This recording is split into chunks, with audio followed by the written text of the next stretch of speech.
The 1970s were not an era of subtlety.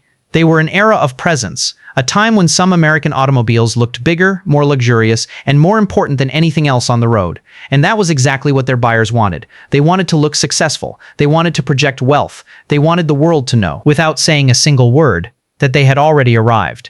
And some cars achieved that better than anything else of their generation. Some of the cars you're about to see look so sophisticated that even half a century later, they still have more personality than many modern automobiles. This isn't a list about speed. It isn't a list about lap times or technology. It's a list about something far more difficult to manufacture: presence. Let's begin. 1970 Lincoln Continental Mark III. This car didn't need an introduction because the moment it appeared, everyone knew it was important. And that's one of the reasons why the Lincoln Continental Mark III became one of the most elegant automobiles of the entire decade. Because while some manufacturers tried to impress through sheer size, Lincoln pursued something far more sophisticated. Presence. At first glance, the Mark III looked as though it had been designed for executives, business leaders, and people accustomed to success.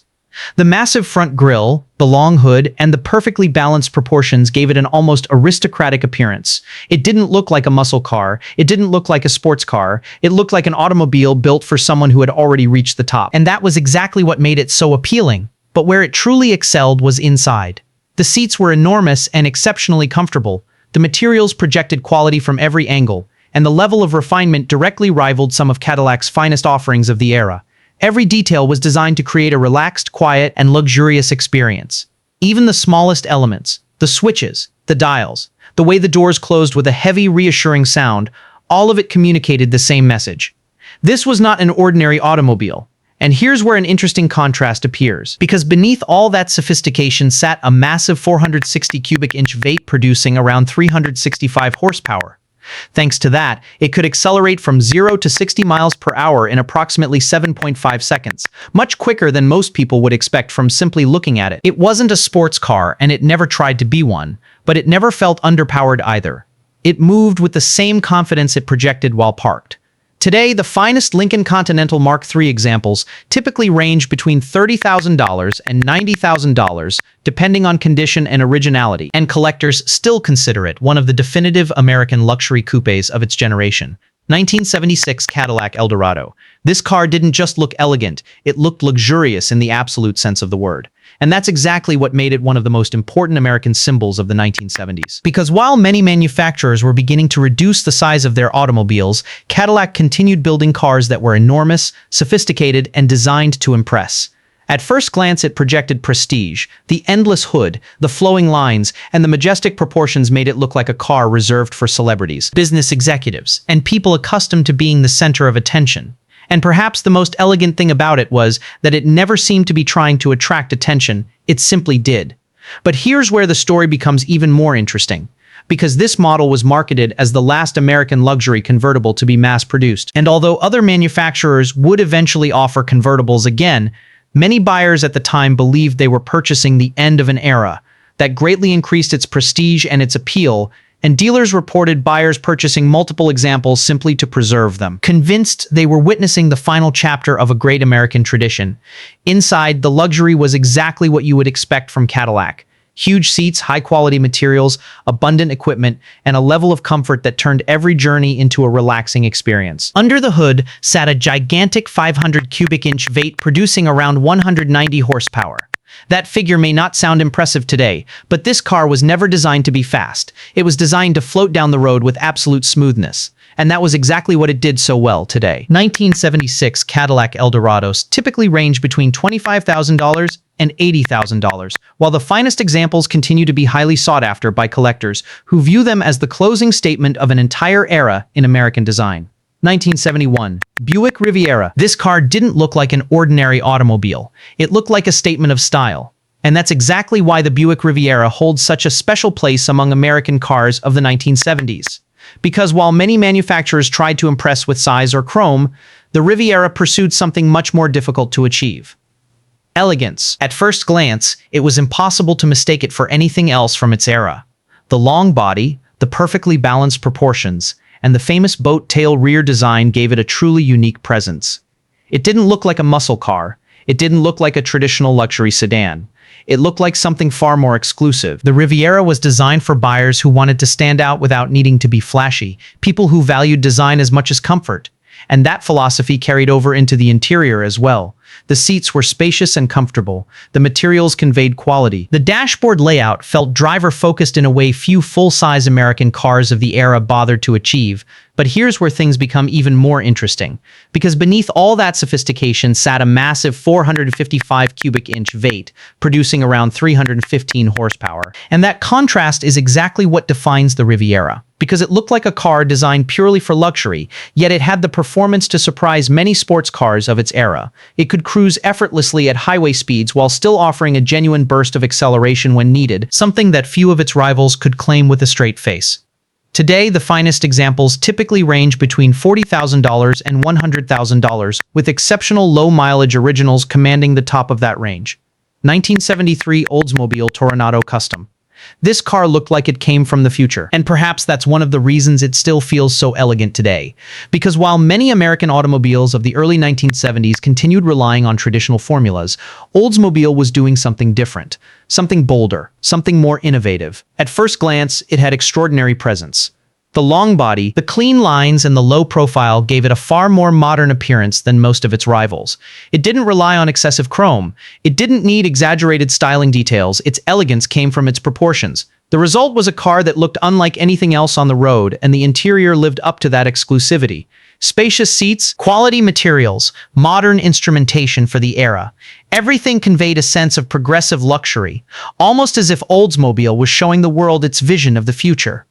The front-wheel drive layout, unusual for a car this size, also gave it a flatter floor and a more spacious cabin than most of its front-engine rear drive competitors could offer. Under the hood sat a massive 455 cubic inch V8 producing around 250 horsepower. And that contrast is exactly what makes the Toronado so special.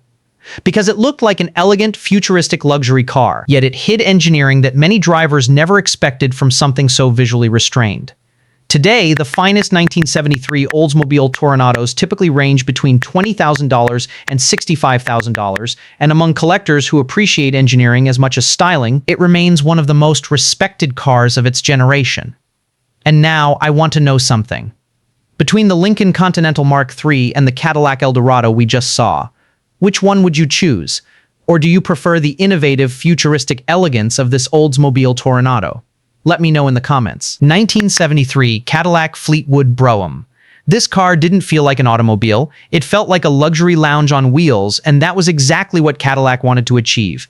Because during the 1970s, the Fleetwood Brougham represented one of the highest levels of prestige an American automobile could offer. It wasn't designed to attract attention through speed. Its mission was something entirely different, to deliver a luxury experience that few automobiles in the world could match. At first glance, its presence was imposing. The enormous body, the elegant chrome grille, and the majestic proportions created an immediate sense of importance. It looked like the car of a business executive, a politician, or someone accustomed to traveling in absolute comfort. But where it truly excelled was inside.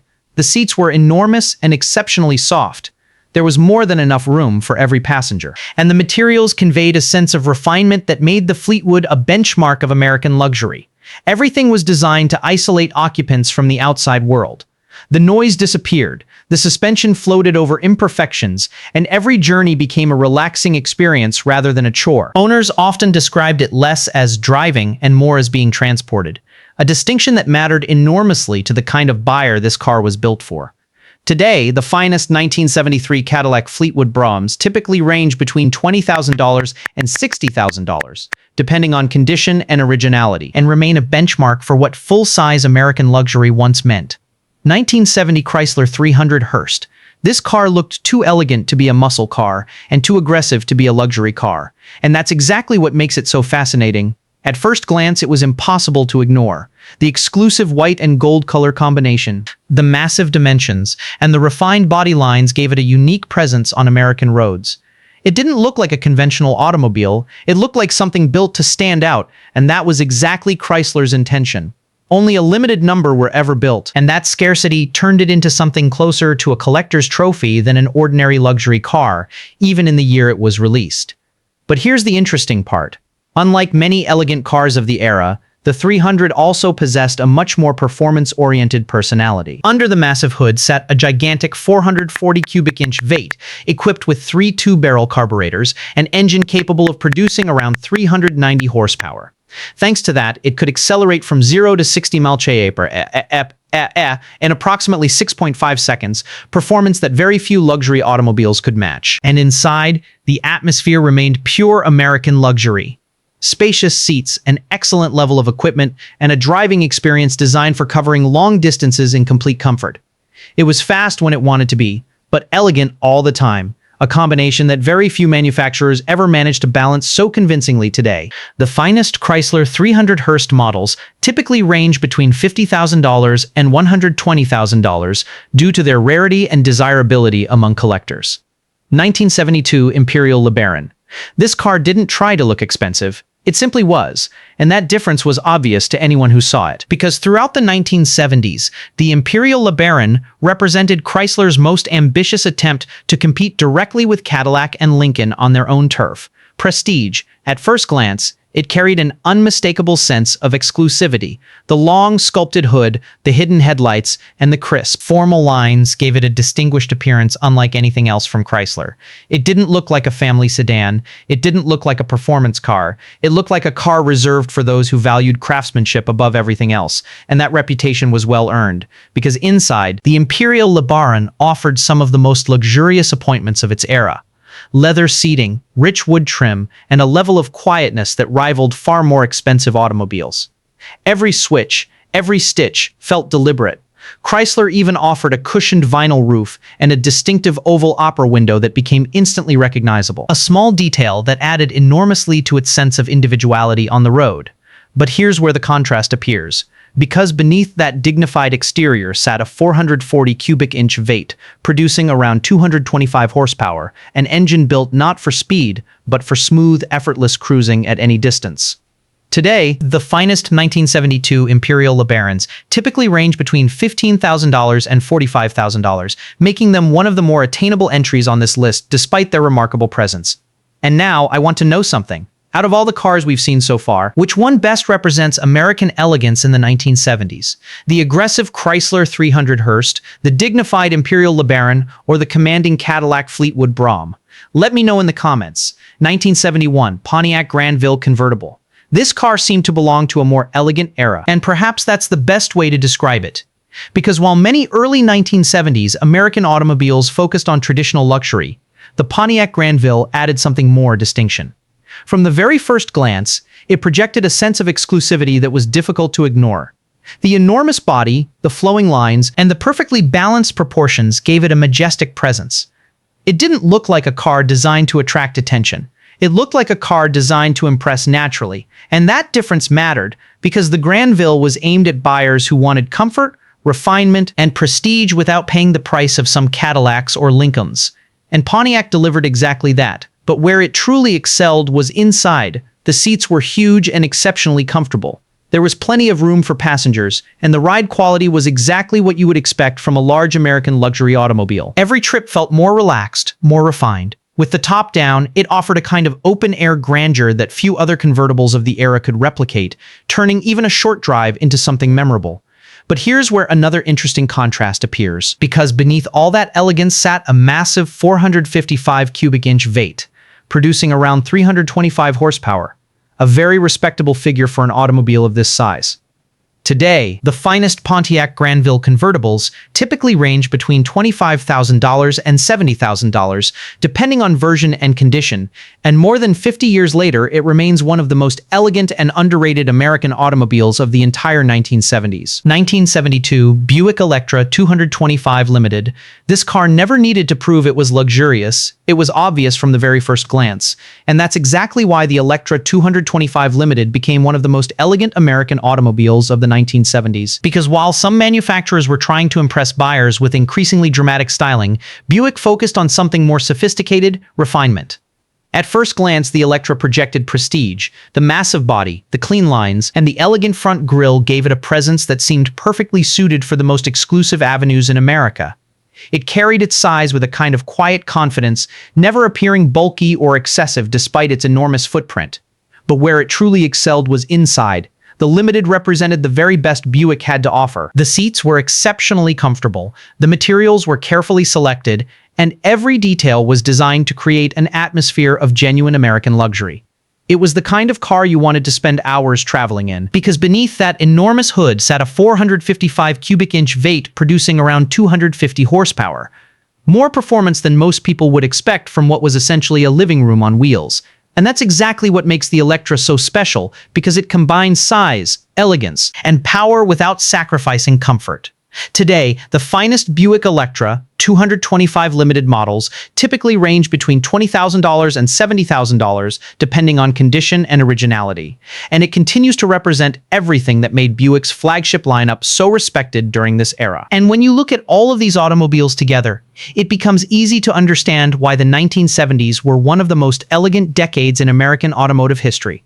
Because during those years, manufacturers weren't obsessed with lap times or technology. They were obsessed with something different: presence, comfort, and the ability to turn every journey into a special experience. Every one of these 9 automobiles pursued that goal in its own way, whether through sheer size, through understated design, or through the surprising performance hidden beneath a luxurious exterior. And that diversity of approach is exactly what makes this era so fascinating to look back on today. And now I want to know your opinion. Out of every car we saw today, which one best represents American elegance in the 1970s?